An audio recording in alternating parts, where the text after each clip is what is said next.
So what's up mga kalupa, sa mga naghahanap ng beachfront yan, meron tayong binibenta dito sa San Andres, Quezon. So ayan, ang minimum cut nito is 1,000 at ang presyo naman niya ay 1,900 per square meter. So makikita nyo naman na buhangin yung beachfront niya, ayan. Tapos kagandahan nga nito ay flat land siya. So mula dun sa dulo dun, kasako pa rin ng property. Pero itong part na to is nabenta na siya. Nabenta na siya nung nakaraan. Sa gitna ng property doon yung available pa. Tapos flat land pa siya.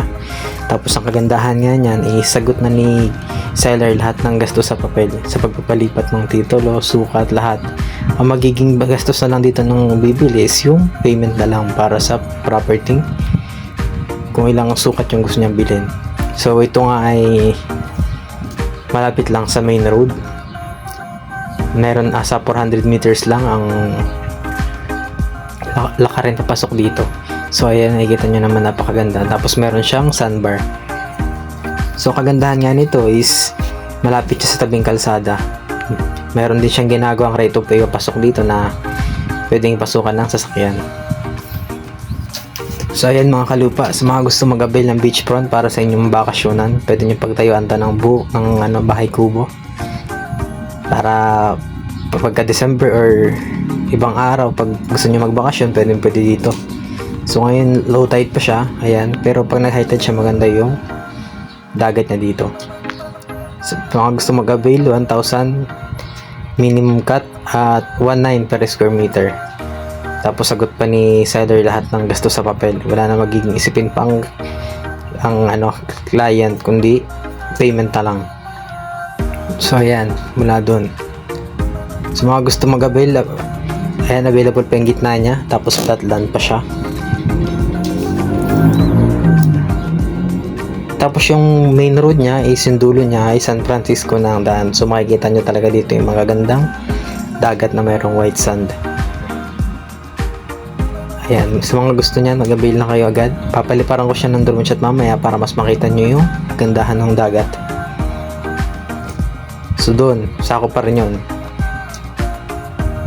Marami nang nagbili dito kasi nga maganda yung niya, maganda yung tanawin niya, tapos kagandahan niya is mura na siya.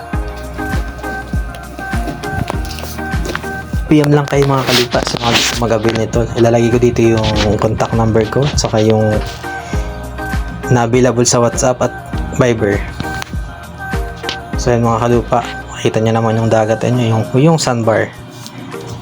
Napakaganda dito, fresh na fresh ang hangin. Avail na kayo mga kalupa, mura-mura rin to, 1,900 per square meter. Nego pa yon, pwede nyo makausap yung owner. Sakaling gusto nyo tumawad ay pwede pa naman. Nego pa yung 1,900.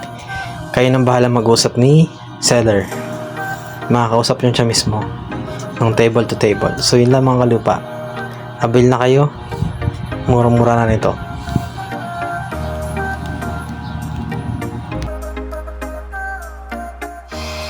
So what's up mga kalupa, dito tayo sa ginagawang right of way nitong beachfront na binibenta dito sa San Andres, Quezon. So ayan, malapit lang siya sa tabing kalsada lang siya, malapit lang siya. So ito yung ginagawa, binubutas na right of way.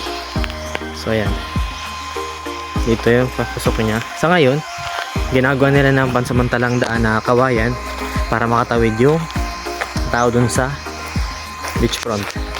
Baka maybe next year or susunod pa is masemento na yung ginagawang kalsada.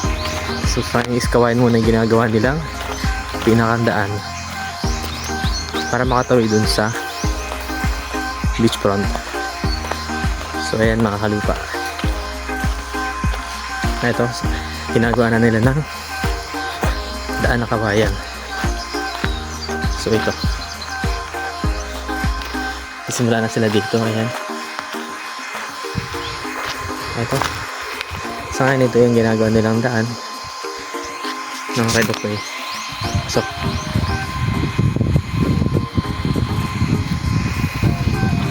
ito